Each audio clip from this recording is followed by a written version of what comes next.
Na kombo tata mwana pe tata Molimo Santo. Tolanda ki mate na biso. Papa pasteur mutate ya biso. Abandela ki na banzemba ba Yuda.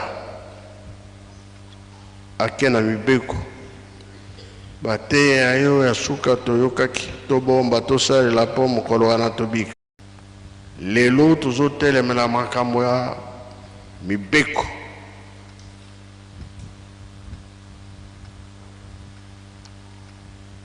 Baibike lingomba ya tata Simon Kimbangu yazali lingomba ya mibeko.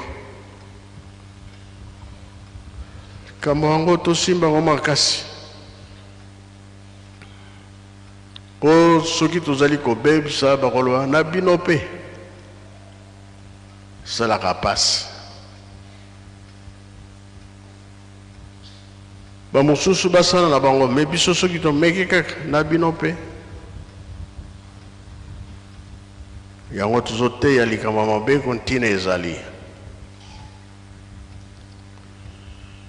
Tata Nzambe asali mokili.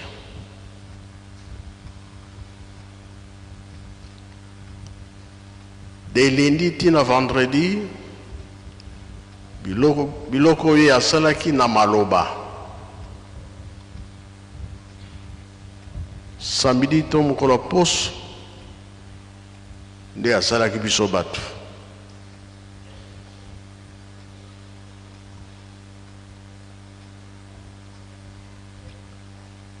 Ndenge asalaki biso bato atiaki mayele na biso na ye pardon na biso bato.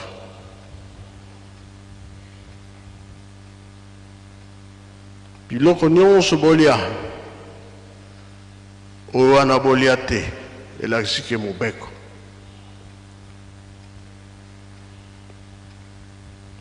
Tango Adam Eve bale bakweyisi mobeko pasi eye. Nzambe alobi etumbu napesi bino bokobela pe bokokufa.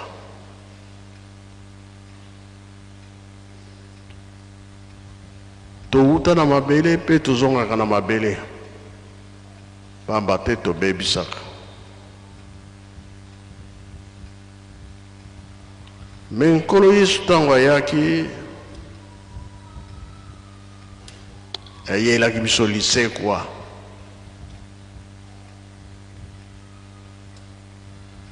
Lisekwa wana na baoyo babombaka pe babatelaka mibeko.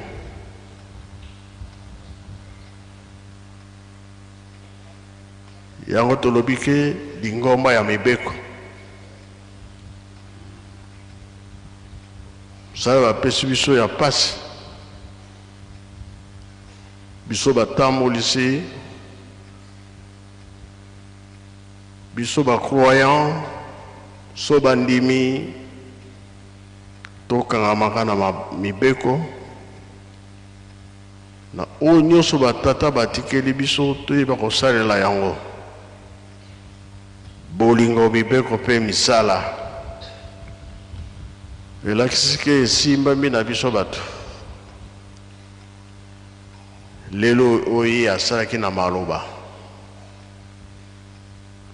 De lundi à vendredi. Bambisi ya mai, banyama, bandeke. Eza pe na makila. Motema pe ezali. Me wana tiaki yango mpona biso.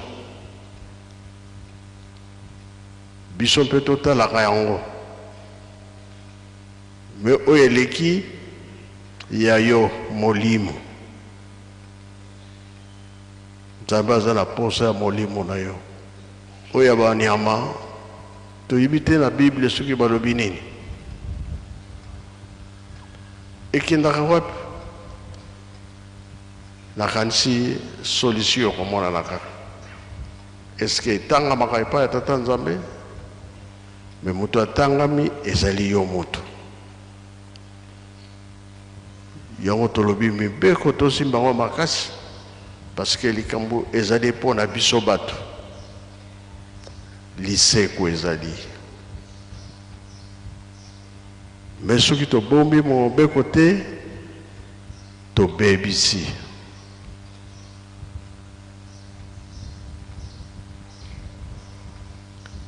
Kolo Yesu 30 ans libre, 3 ans ya mosala bateki ye na bayuda. Muyuda ateki ye,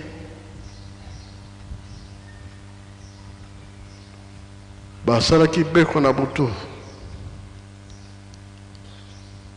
me lokola etangamaki yake koya na ye mpona kobikisa biso, mokolo wana bamemeli baenemi baye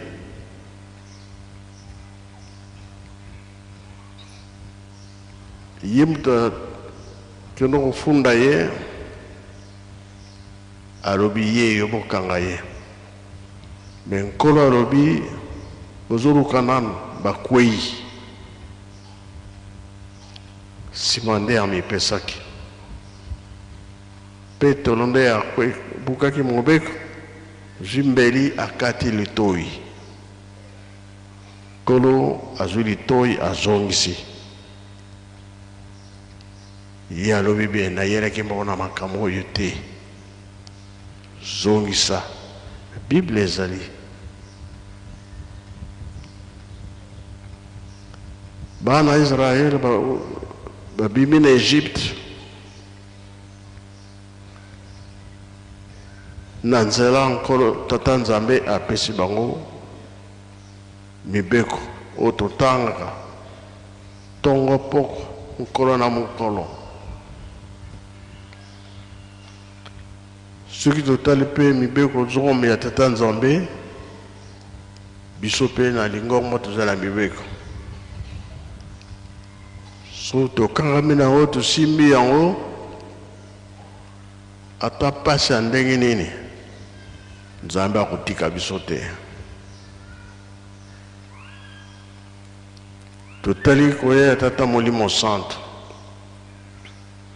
sango etamboli mokili mobimba balobi fo akangama. Le 6 juin baenemi bakomi na camp prof, papa Kimbangu alobi baenemi bakomi pembeni bakosala biso pasi,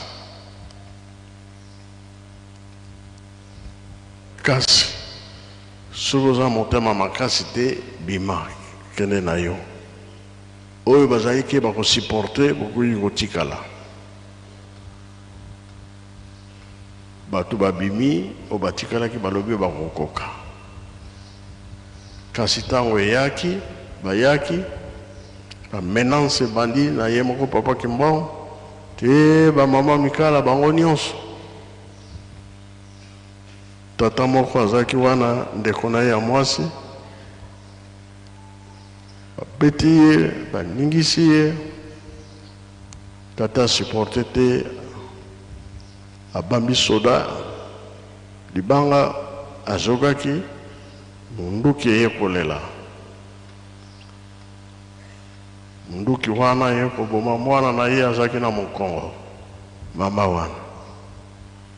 Tata Kimbangu alobi kolo toyokanaki boye te, po bayokanaki ke ata babeti masasi ekobima te mai na mai, me lokola babukaki mobeko minduki elelaka.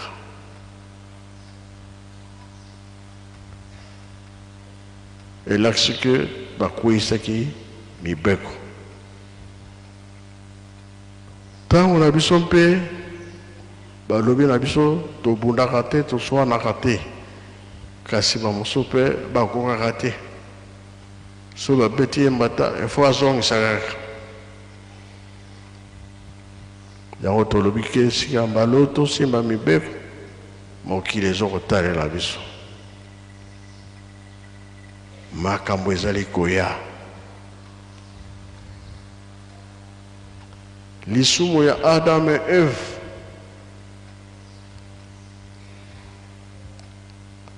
Alpha et Omega dirige boyembana nzembo wana seke ndenge bazokolela mpona likambo oyo basalaka. Nzembo ezali message.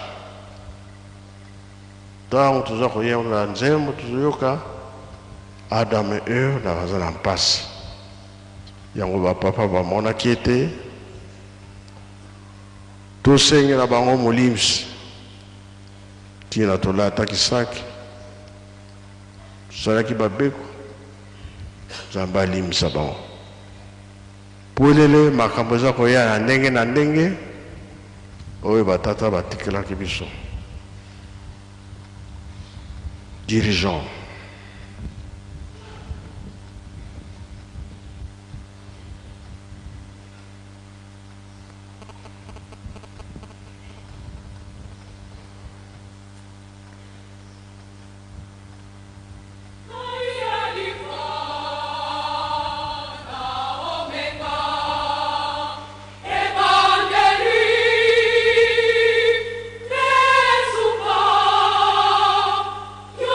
Adam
Merci dirigeant.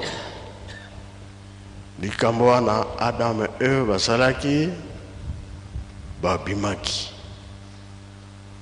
Bakimelaki wapi na Mbanza Kongo. Tuza koyeba te kala. Fumalongo alobi soki nake na Angola na niatika kama bela Mbanza Kongo na niati Angola mobimba. Ba secret mingi. Adam et Eve bakimelaki kuna. Esikoyo tango ya Noé Nzambe amoni ete masumu eleki mingi eyokani solo abebisaki biso na mai na masuwa wana 8 kaka bazalaki kuna tata mama na babokilo na bana.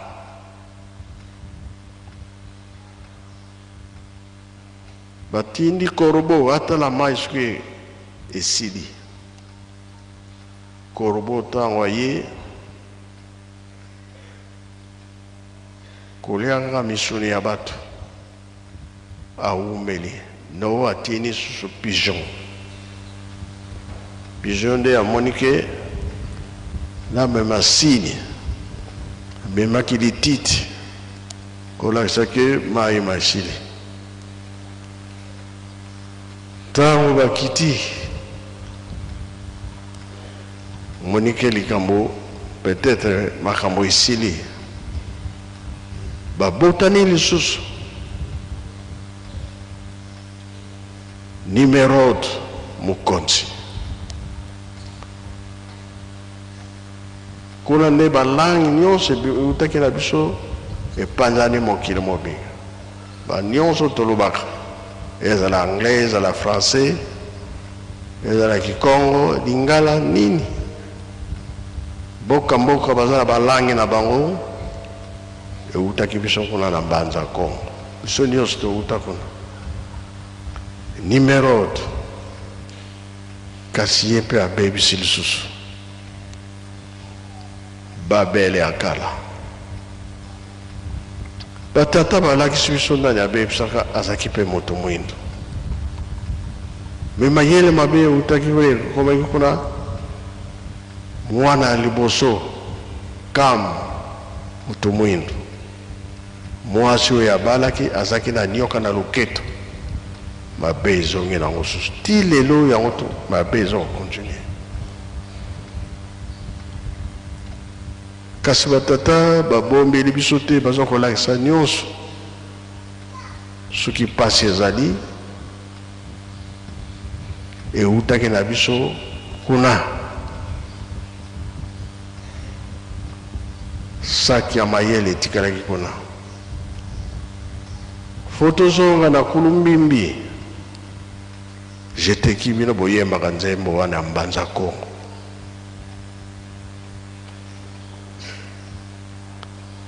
Pona nini o nyonso zosala lelo na Lingomba batata balakisi biso kasi tozala mayele mibeko soki tosimbi yango tokokoma na point wana batata balobaki tozongi la place na biso ya liboso batie elikia na banani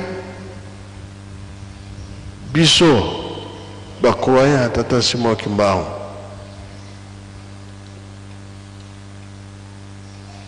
J'étais qui?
Merci Jeteki, merci Faki. Nzambe azaki kopesa etumbu, azaki kosilika mingi. Sikawa topanzani mokili mobimba.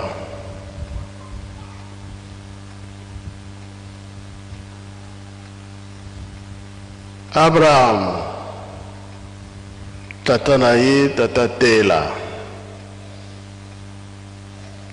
Azaki kosalela bikeko. Koko Abraham alobi oyo zali Nzambe te. soki monimo yebimi afukame asambeli sanza abimi afukame asambeli étoile ebimi afukame asambeli nzambe alobi wana ngai te sikoyo ngai nde naza koloba na yo tosala alliance nde basalaki alliance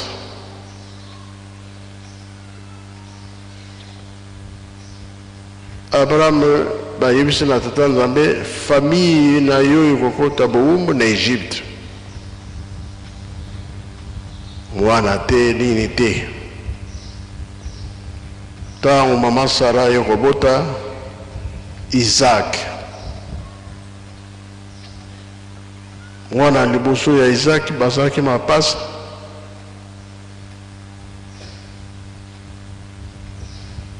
aboti bana mibale Esaïe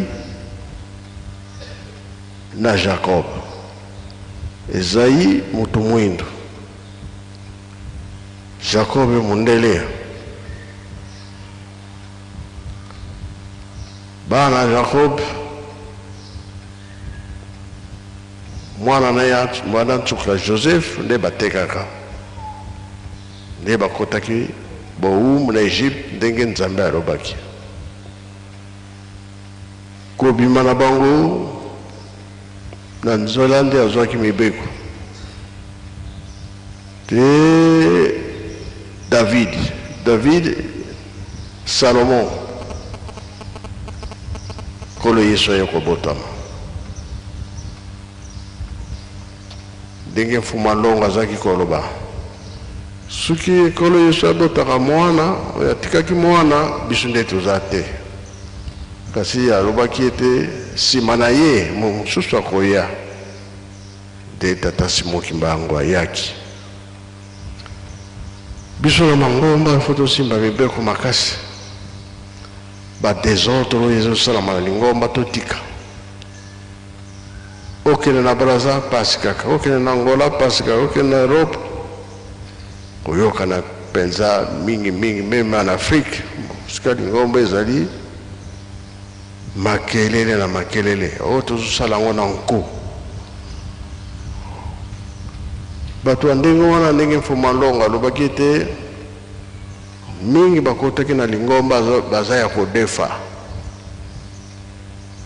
e Satana mpe akotaki na lingomba yango tozokebisa ke non biso totika kobebisa lingomba so omoni nde moye lisusu te tika biso kende na ye epai yo nyonso olingi biso toyaka mpona kobikisa molimo dirigeant esengo ezali kuna limbisanga na zuwa bino ntango me ntina ezali toyaka na nkamba bato mingi baza koloba mbongo nyonso ozokende na nkamba me bapapa batiki biso totonga Yerusalemi tobanda koyamba mabota na mabota bakuta mosika siko leta tipwa kambo ezali koya ebele soki tobongisi te ekozala biso pasi soni dirigeant esengo ezali kuna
merci dirigeant mboka elaka ezali wapi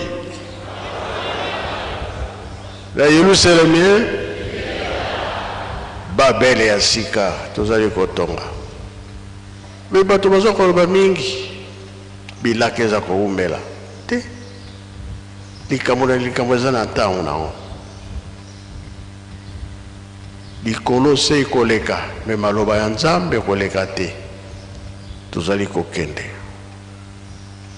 bela na Congo Brazza likosi ya satana nde ekoyelaki na mboka wana ezali makambo nyonso nzambe aza kolakisa yango po elele pardon biso kaka tosala makasi na lingomba baza koloba tozosala yango na nko eske nzambe basalaka ye nko te oza komisalela nko yoyo moko oza na esika te bato zo koderange mingi lingomba surtout makambo ya mbongo kasi likambo te nzambe akolandela yango na biso bato na oyo nzambe asalaki na maloba ezala mbisi ezala nyama ezala pe bandeke za la Bible de Gaulle papelebe ba chapitre on apesaki bino na bite bokozala mokuse ntango ekei na le ntango ebele mosala ezozala biso na libanda yebike bapaster bakendaka mosika bino bozala mokuse po ete towelela ntango mpe tokosala ntinsani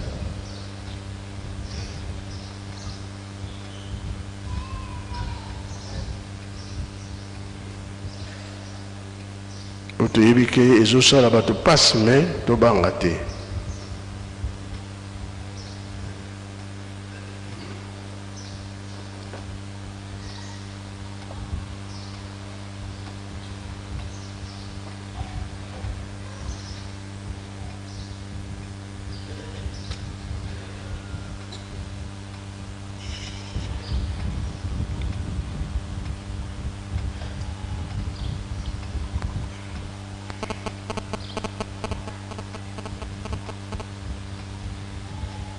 kolo biso tozeli ye ayambi aya te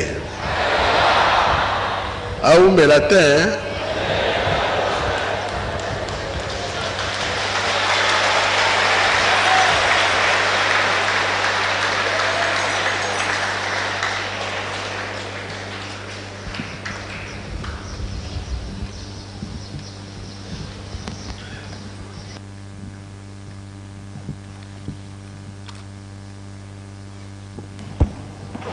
na kombo ya tata ya mwana pe tata Molimo Santo. Merci tata Molimo Santo mokonzi ya lingomba mokonzi ya bule na kopesa biso maloba. Papa alobeli likabora mobeko a insisté na yango makasi yango na ba chapitre apesa ki biso to bandi kotanga na Deutéronome chapitre 4 versets 5 à 8. Deutéronome chapitre 4 versets 5 à 8. Tobandi kotanga na komba tata mwana peli musanto kozongela bibe kombala bibale na mokapu ya bine na nzela ya mitano te na mwambe bomoni nazali kolakisa bino mibeko nyonso ndenge yango Yawe nzambe na ngai atindi ngai bosalelaka yango tango bokokoma na mboka oyo bokozwa soki bosaleli yango malamu bapaya oyo bakoyoka mibeko yango bakokamata bino lokola bato ya mayele penza bakoloba ya solo ekolo monene oyo ezali ya bato batonda na mayele pamba te ezali na ekolo moko te ata na kati na bikolo ya minene oyo banzambe na yango ezalaka pene na yango ndenge Yawe nzambe na biso azalaka tango nyonso na biso soki tokobenga ye mpe ekolo moko te ata na kati ya bikolo ya minene ezali na mibeko ya bosembo lokola oyo nyonso ngai nazali kopesa bino lelo na kombo na Tata na Mwana mpe Limo Santu. Tata mokonzi ya bule mokonzi ya lingomba apesi biso likambo na mobeko. Mobeko ezali fondement ya bomoi ya mutu awa na se. Mobeko to ezali fondation ya bomoi ya mutu nyonso awa na se. Mobeko yango ezali règle obligatoire et nécessaire. La loi est une règle. Genèse chapitre 1 verset 26. Mosala ya mibale nzamba salaki akomaki mibeko na misapi na ye moko. Nzambe penza akomaki mibeko na misapi na moko ndenge Biblia azali kolakisa biso. Exode chapitre 31 verset 18. Exode 31 verset 18. Balakisi biso ngo lisusu na Exode 32 verset 16. Exode 32 verset 16. Okoki pe kokende komona ngo na Deutéronome chapitre 9 verset 10. Deutéronome 9 verset 10. Pe ezali ebele comme nantango ezali te oyo tozwi ekokoki deja kosunga biso. Yambo akoma yango na maboko na ye abandaki liboso kopesa yango na maloba la kati na jardin d'Éden. Genèse chapitre 2 verset 15 à 17.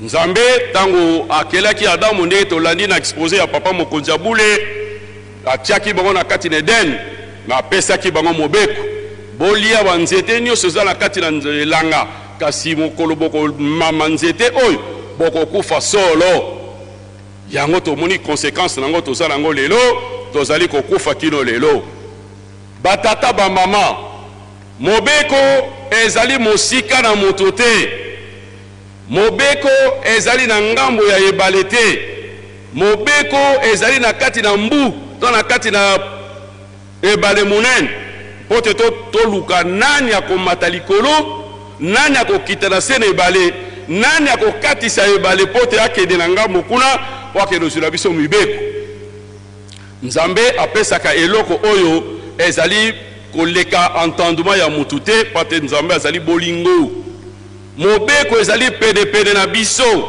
mobeko ezali na kati ya motema na biso donc mutu azali mobeko donc soki ezali kokweya ezali nde volonté décision na biso ki tozwi yango mobeko ekoki kokweya te batata ba mama mobeko ezali kosunga biso na makambo ebele soki tozali na mobeko te ndenge tolobaki ya moto kobika te mobeko ya monene ezali te mobeko ya moke ezali te mobeko ezali mobeko malgré balobaka la loi est dure mais c'est la loi il faut mettre yango en application soki nake na ndakisi ya mokuse mama mwilu na boloko na ye atiaki mabanyoko na mai esengelaki bakende kolongola yango me mbula tellement ke betaki mingi abi bon papa diangenda kende kotika ngai totala manyoko na soki ekukulu te na mai ya mbula ezalaki mokolo mercredi tango bakomi na mai afukami abondeli ayebisi molonga lila ye papa Simoki Mongo ete tala mpasi nazala yango naye kotala soki te bana bakozwa eloko kolia te me tango akoti na mai asimba sereke euti likolo ekokita na mai papa Simoki Mongo abimi abi ekokaki na yo mwilu te oya mokolo bisatu na mai heureusement osambelaki soki te lelo na yo na ngai nde tokei elingi ezala pasi mingi mpo na biso donc mobeko ezali mobeko tolandi na introduction na entrée ya papa awi batata mvoala do papa bango misato batikelaki biso bolingo mobeko misala babakisaki te ezali ekangeli na biso donc manso tokoki kosala po tolonga ekangami na kati na likambo wana soki tokonéglige yango tokolonga te yango wana nde toza koinsiste mpo na ntina na likambo wana kino toye koyoka na liloba na mokonzi te soki omoni ki okokoka te otika biso ezali malamu te batata bamama tofimpa liloba na malamu malamu boske kozala na baconséquence ebele bana Israel soki bakendeki bowumbu koko Abraham bapesaki ye mobeko bapesaki orientation mpo na alliance ndenge tolandi awa me nyonso asalaki akengelaki mais soumission ezalaki te na mobeko apasolaki ndeke te ememaki bango na 430 ans ya servitude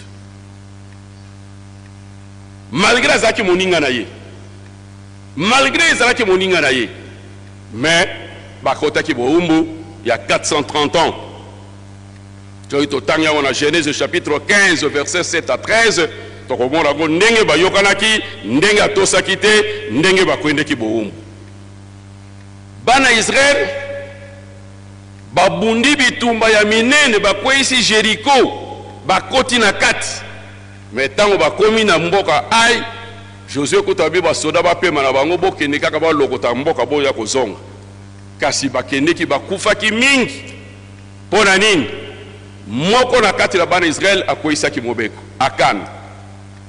Josué chapitre 7 verset 1 suivant. Akan akwesi ayibi biloko mutuya po amonaki yango esengo azwaki yango ekwesaki bana Israël. Lelo na kati na biso tolandi awa na le 6 juin na 1921 banguna bakoti pote bakanga papa Simon Kema apesi ordre apesi mobeko bosala menace te bosala violence te yango babi église na biso za non violente mais toza komona lelo ba boxeur babimi na kati la lingomba ba arrogant soki azali koloba kotala te mais or que depuis la 21 babaki que soki omoni ke bokokoka te botika biso baye babimaki mais bo batikalaki papa bidiki tumba zwi libanga abeti munduki ezali kolela te oyo eza kobimisa mai ebimisi masasi mwana kitangulu azalaki na mokongo ya mama nyonga azwaki lisasi mpe mwana nakufaki nzoka nde soki totali na Jean place papa alobi na Jean chapitre 18 na verset 1 kitaba aza kopesa baye kokanga nkolo Yesu akoloba me mutu bozoluka ngai basoda nyonso bakoyi abime ngai oyo bokanga ngai basoda bakoyi mbala misato ntango baye kokanga Yesu Pierre abingaza mobali mokonzi na ngai kokende boye te ifuna alakisaki naza mobali azwi epe na ye akati Markus litoyi nguya nkolo azwi litoyi azongisi jali batata na biso na 21 soki batosaki liloba wana nguya wana ezalaki parce que masasi eza kobima te mais ntango bakwesi mobeko wana lisasi ebimi makambo nyonso epebi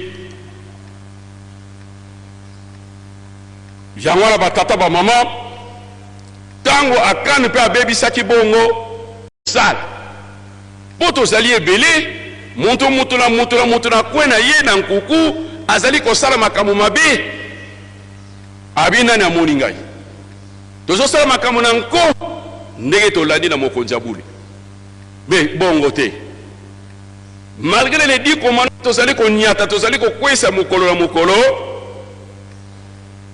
tokoti lisusu kino na bainterdit ya tata Nzambe ndakisa biso bagestionnaire ba $10 ya musala ya papa tokosalela kango to tosalela kango te nana pesi biso nzela à part soirée spirituelle, à part ma campagne, il y a compétition to préparaka. Au côté soutien à $10. Vous allez kokosa. La redevance sur la chrétienté, 500 francs à carte, 500 francs seulement. Likolo ya carte ezana mo elongi likolo ya carte ezana mo konjabule mo konjalingomba yozo lia mboko bandi bazo foutre la carte photo eza likolo ya carte ezana yo oyo ezali ko mema pauvreté ezali ko mema pasi na kati na biso pe na kati na bana na biso o bana banganga nzambe bazaka na chance te attention tatanga nzambe mobeko ndenge nini ozali ko salela yango. Si vous avez 3 000 à papa, vous avez communiquer. Vous avez ce que versé. Ce que versé, le moment est là. Pambaté, vous allez bien dans malédiction na katina. Vous pouvez vous bouger mobek. Vous allez contacter la concession ou va contacter.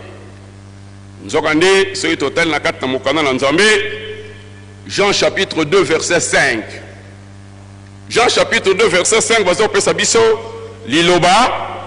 Maman Marie a pensé que na basali ete bosala nyonso nkolo akotinda bino oyo nkolo akotinda bino bosala basali basalaki batiaki mai ebongonaki masanga esukali bato amelaki basepelaki o mobeko epesaka esengo epesaka sukali leseka bato bavandi yango na batata bamama tozali komona tata uti koloba nango la biso te retard tozali komona toza komona lokola de retard eza epai na Nzambe non retard eza epai na biso.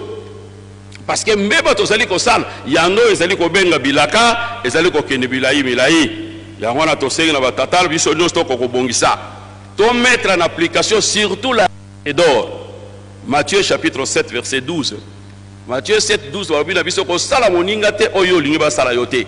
Soki ngai na zuli kanisi wana ye azuli kansona yo azuli kansona biso no to kosi mombeko na Nzambe e ko koya te. Tata moli musante na telemi na komba tata mona peli musante.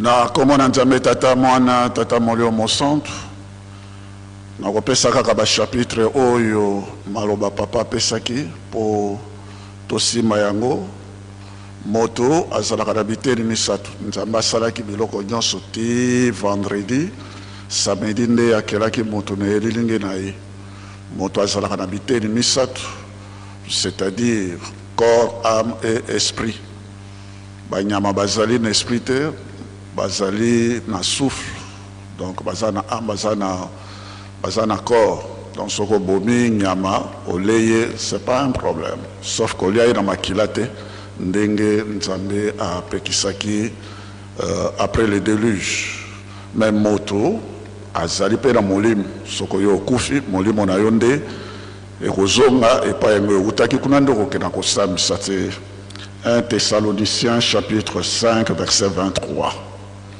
1 Thessaloniciens chapitre 5 verset 23. Corps, âme et esprit. Très bien expliqué dans chapitre verset 1. 1 Thessaloniciens chapitre 5 verset 3. Donc moto azanabite le misato. Wana nzoto molimo homme, âme et molimo. Âme ezali lokola intermédiaire, lokola médiateur entre le corps, nzoto ya mabele zongaka na poussière, zongaka na mabele et puis l'esprit ya ngonde ezwaka likabo ya résurrection ya liseko pe bomo ya seko nde sika wana tata molio mosanto asalaka bamisala na ye soko yo simi moto oyo a molimo aza kotravailler na kati na ye kosala lokola vase communicant eleki na nzoto ekei na âme eke kotouche na esprit wana soki ezali molimo na Nzambe solo bien okomona molimo wana elongwe na kati na mais soki ezali ya Satan kocontinue kaka kokweyaka na mabele nde esika wana nde précision yango wana tosimba premier chapitre deuxième chapitre oyo etali makambo ndeko na biso papa pasteur de Gaulle alobi Romains chapitre 6 verset 23 ma conséquence ya masumu. Donc le salaire du péché c'est la mort soko o tosi liloba ya Nzambe te nde ezali désobéissance à la parole de Dieu. Soko tosi baye nzambe etinda na nzambe te et même akamutuna liwa. Le salaire du péché c'est la mort. Romains chapitre 6 verset 23. Alors monto akosala kalisumu désobéissance to lisumu ekoyaka na nzela misatu. Nzela ya liboso c'est en pensée. Tango yo zali kokanisa likambo ya mabe po na ndeko na yo ndenge nkolo isalobaki soko ozali otali mwasi na kolula ye osali na ye déjà ekobo. Donc en pensée monto azali kosalaka lisumu likanisi ya mabe oyo ezali kati na yo vis-à-vis ya mojala lino ezali déjà lisumu. Premier nzela ya lisumu. Deuxième ezali aussi en acte. Toboli motombeli, motowana pe asili kokufa. Tu ne tueras pas. Moto asala kapeli sumo en acte. On moni pe tikana sale boyo. Sali motowana pe asili kokufa pe. De yangwana ba pesa ki biso le salaire du péché c'est la mort. Soki yo ozali ko sala les sum salaire quand on dit salaire bon sala oyo ozali ko sala okozela mo li fotini o nyoso to ezali likamo yo ozali ko sala contraire na volonté ya tata nzambe yeba ete ezali ko mema yo na liwa ezali ko mema yo na passe na nzoto pe na molibu ba conséquence de nango. En ce qui concerne deuxième ndenge par pasteur Kabé Malobaki, c'était juste 1 minute na Josué chapitre 7 wana en ce qui concerne l'histoire d'Akan. Bankombo mingi pe biso tozwaka bankombo epesaka identité ya mutu. Akan abimaki na tribu ya Juda na clan oyo ya Zera na famille oyo ya Zabdi. Akan elingi koloba trouble. Moto aza kotia trouble. Moto aza ko déranger. Moto azali ko exciter bato na mabe. Akan. Et puis finalement on dit na ba définition mosusu Akan c'est un serpent. Abimaki azalaki mwana moke tango babibi na Égypte mais na nzela akomi un grand serpent asali mabe ati trouble na kati Israël. A déranger programme ya tata nzambe. C'est ça ce que ça signifie Akan. A déranger programme. Ezala kampe na biso tango tokomi na l'an 2000 ndenge papa mfumalongo papa diagera lobaki à partir à 2000 ans ba turbulence koya mingi na kati na mokili y compris na kati ya Lingomba parce que tango tokomi na ba résolution il y a 2002 et voilà, conséquence c'est quoi? Trouble et côté. Akan nyoka ndenge papa lobaki Akan kotaki na nyoka koti na kata Lingomba mais akotaki mwana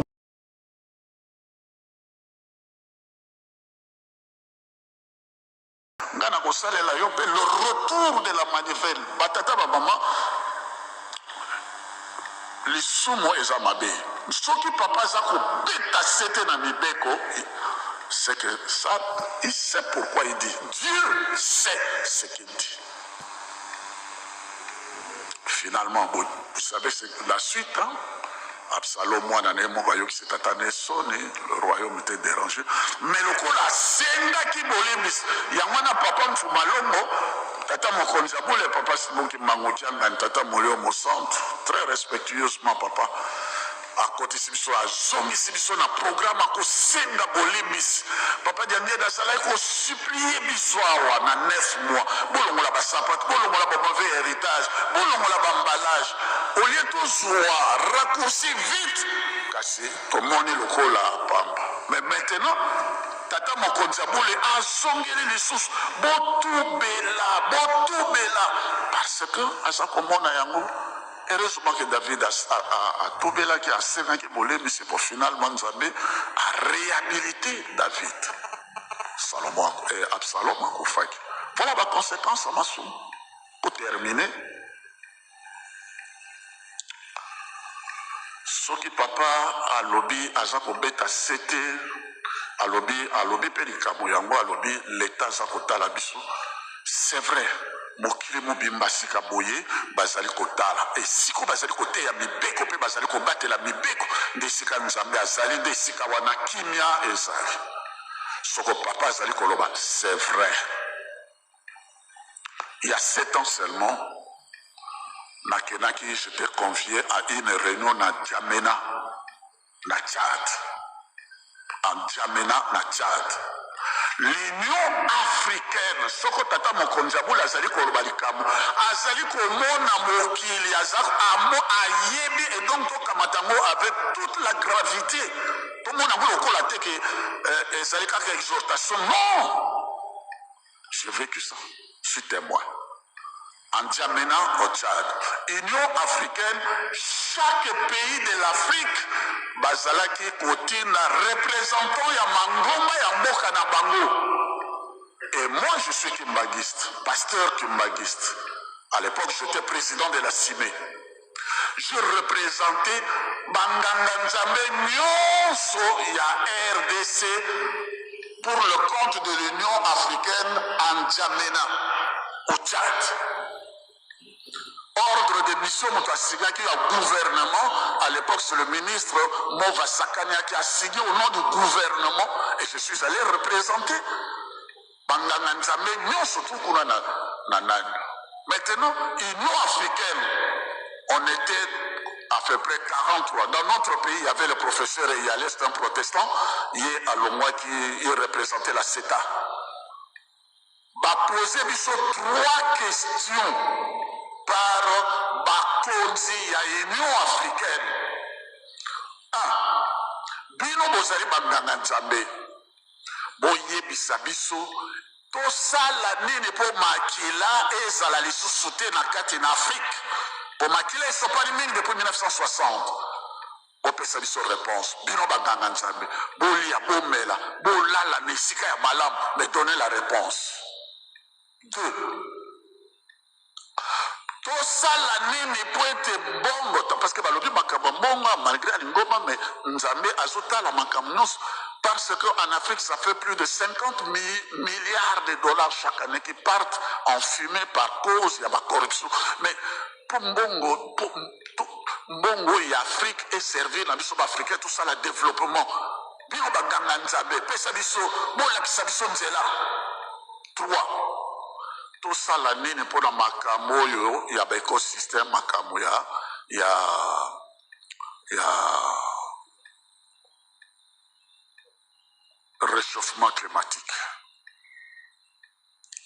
Or, makambo wana nyonso tu, réponse wana nyonso tu, yango papa alobi mokolo mwalelo, et ils allaient pas inalo kimbangiste. Batu bazali kotala, lingomba nini, parce que biso bakimbangiste, basengaka biso $1 par trimestre pour na boloni nzete.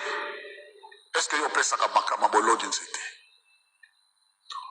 Surtout ça koloba et pas une abisso tolo na kabanzete problème wana ya réchauffement climatique et pas na bisote tolo na chaque kimbaniste alo na kanzete na nkamba na Jérusalem asika biso makamu wana nous sommes déjà en avance pour na nini to pesa. Est-ce que yo pesa ka mbonga bololi nzete? C'est ça le problème.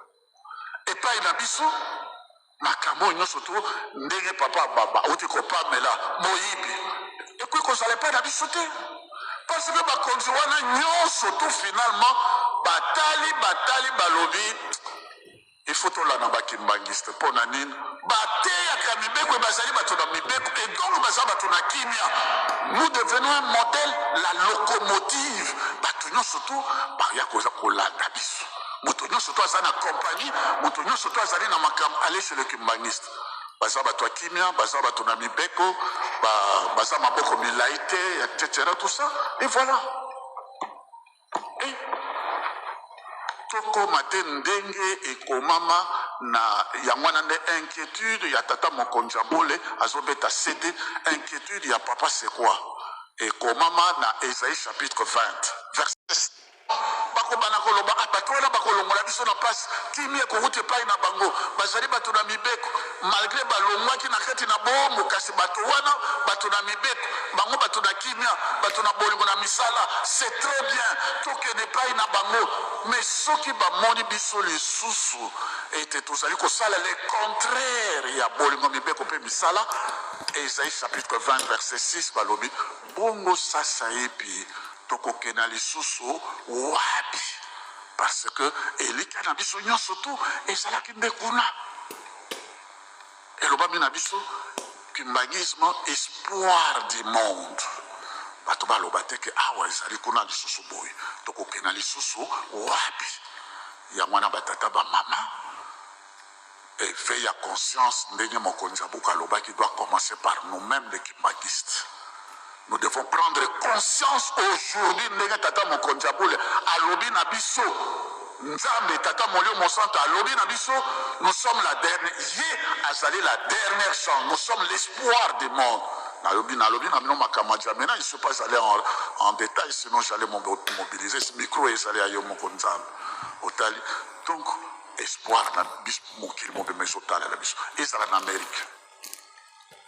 Bino boyebi que Amérique ezalaki découverte le 12 octobre 1492, 10 ans après biso mbanza Congo, biso na Afrique centrale Congo, biso na 1482, bango na 1492.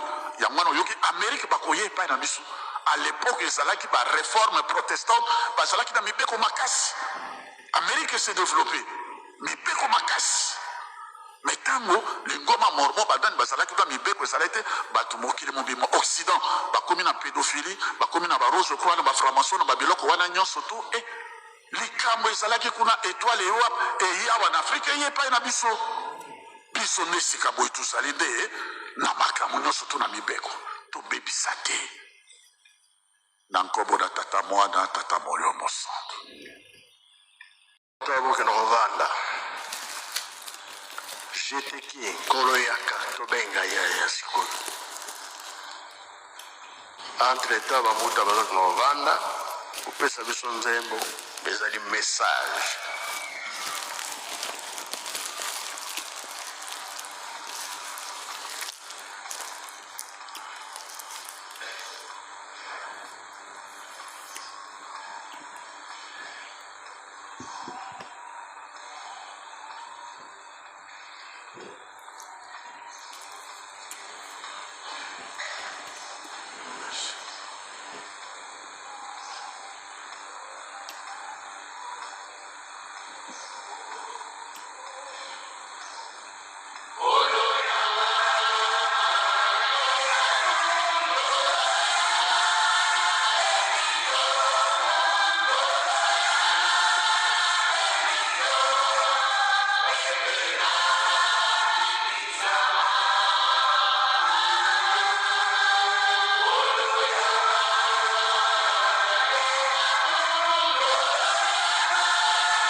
verset, je te quitte. Papa alobaki na nga boye. O bakolanda yo, bazali ya yo. O bakolanda yo te, baza ya yo te. Likambo wana papa alobaki nango na simba yango. O baza kokritike kaka nkamba. Bango misato balobaki ete biso tokokende. Botikala kotonga Yerusalemi. Ezali babele ya sika. Mokili bakoyao. Nayebisi libota oyo ya bandibu banzangu sanzo ya avril na me obakisa mbongo tosengaki ya $20. Batata pe mpona babato ndenge tosengelaki vendredi eza mokolo na bino. Bozala makasi kopesa mbongo tokataki. Tali pe bamouvement mingi baza na programme. Oyo nyonso bapesaki mpe na programme ya bikateli tobosana te. Biso tolingi likambo oyo esalama noki. Tokoma na esika wana balobi na biso lobiko ekoma na kati na biso. Tosilisi na nkombo ya tata mwana pe tata mwana masantu. Amen. Ika twakubikeno moko twatonda lusiamo sututambuli kwa tata nzambi mukumbwa se mwana tata mwanda velela mukumbwa se ye mwana ye tata mwanda velela. Merci na bato balandi makia malindisi ya nzambe na biso. Donc toza tobomba pe tosalela.